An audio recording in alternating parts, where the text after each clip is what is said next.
evening. This is Church Chat with Kathy. And tonight we're going to talk about something that's very close to my heart, and it's grief. My son lives in El Paso, Texas, and he had to buy a sympathy card. So he went into a card shop. And when all was said and done, there was only one sympathy card in the whole place. And that's when it hit him how bad this pandemic is. It's sometimes the little things that happen to you that drive the point home, and with him it was that. We've lost over 500,000 people to this pandemic, which means we have triple that amount of people who are grieving for the ones that they lost. And so we need to be prepared so we can help those who are in grief. Because what I hear mostly is, I don't know what to say. And you got to know how grief works. So here's my story. My husband was exercising at the YMCA in Geneva. He stepped off the Stairmaster and he fell to the floor and he was dead. It was the last thing I ever expected. He was 40 years old. We had two children that were 10 and 14, and my world just went upside down. And we didn't know how to live in a situation that we were in, but yet we had no choice. And I remember thinking to myself, and the only ones they've got is me, and I don't know what to do. So what am I going to do? And I got help from people, but it was hard. It was hard morning, noon, and night.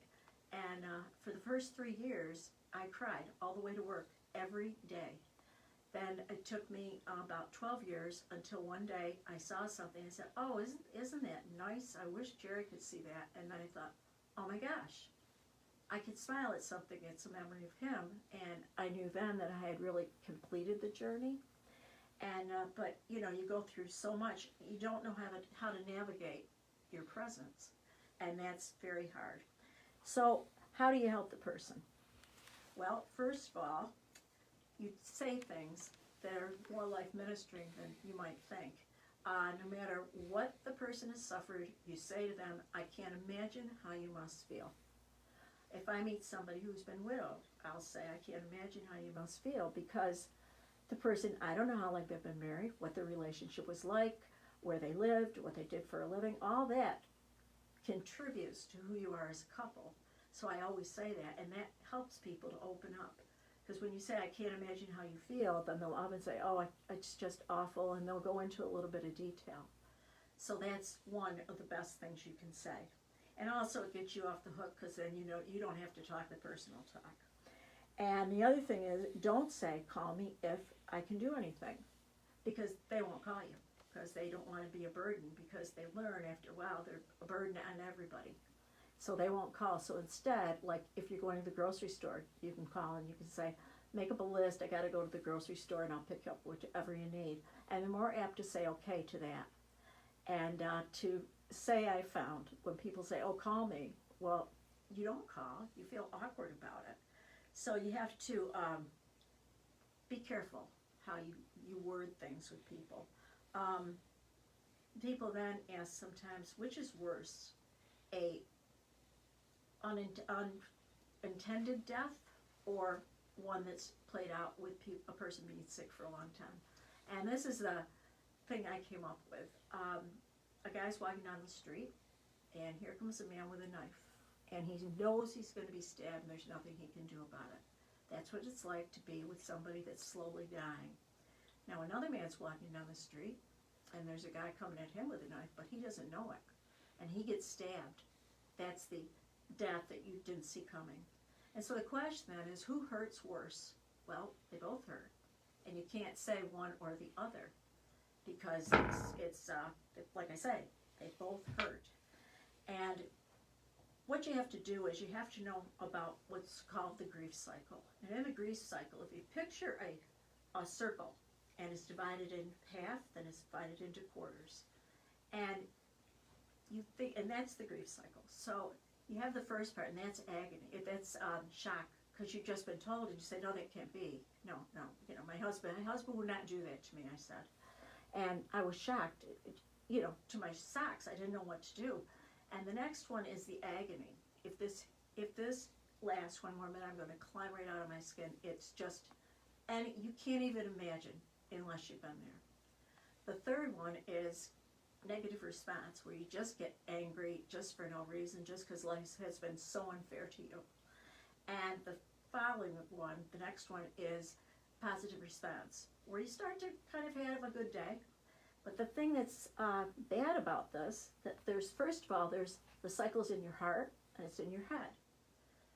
And you'll go through these, and they don't call them steps, they're called phases. So you'll be in the shock phase in the morning, and then in the afternoon, you might go into feeling angry at everybody.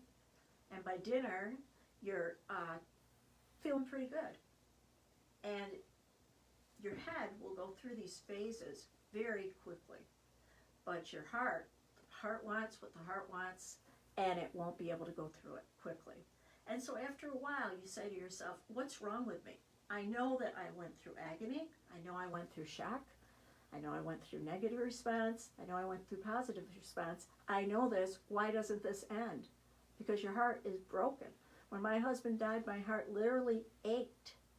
And I didn't know that you could ache that much. And when I wanted to just get it out, I would walk out on the road. I lived out in the country. And I'd just scream to try to just release some of this. That's how painful it is for somebody who's been through this. So, you know, the grief cycle is your head and your heart, because they will both suffer. But as I said, your head goes through it a little bit quicker than your heart. They go through that very quickly, your mind does. And the heart can't do it because it just wants what it wants.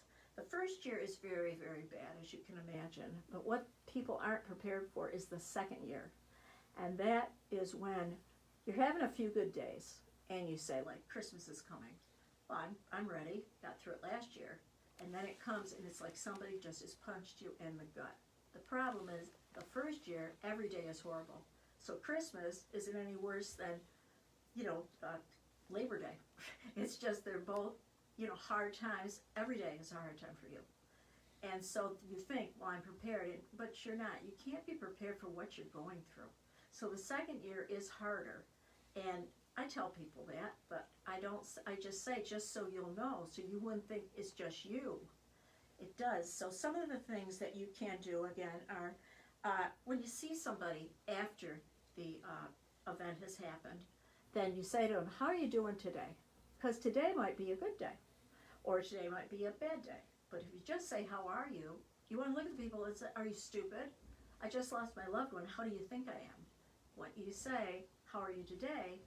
Then they'll be able to answer you truthfully. The other things is send them a card. Even if you sent one at the time of the death, send them another card in about 3 months. Because by then, everybody's returned to their busy life. But you haven't. You're still stuck on those days. I remember the night I came out of the hospital, and my husband had just died, and cars were going by, and I wanted to just say, wait a minute, stop. My husband's dead. The world's different. And it just really amazed me, like, how can everybody be carrying on with their real life when this has happened to me? And so you got to understand that people feel that way. So send a card, and remember that one thing I was surprised at. The grocery store is a very hard place for most people who have lost a loved one to go. Because you'll walk by things that you used to buy for that loved one, you never bought it for yourself, and you'll see it, and it just break your heart because you don't need to buy them anymore. And I remember I walked by the peanuts, they're in the shell, and I broke down and cried because I'm not going to buy those peanuts anymore. But it hurt a lot. So it's hard for people to go to the grocery store. So if you think of that, then they'll make it easier for you to say, I'm going to go to the store and make a list. And call them every couple of weeks, just to say hi, you know, how you doing today? And that will help them a lot. And so now I'd like to end with a poem. And I wrote this when my sister had died from the effects of COVID, which was just 2 weeks ago. And it's called Her Final Journey. As she lay in her bed, surrounded by a fog as thick as cotton wool, we said the comforting words that came from our hearts. We stroked her forehead, we held her hand. And our unspoken words we wished so hard that she would complete her journey. She struggled, and we were helpless to do anything. The big question that kept whispering in each of our ears again and again was, can she hear me? Then a minister came to her, and he said, I'm going to say a prayer. And immediately she raised her arms, and her hands came together. She had heard us, every one of us. That night she completed her journey, and we were comforted that we got to say all that was in our hearts. Hope you have a blessed week.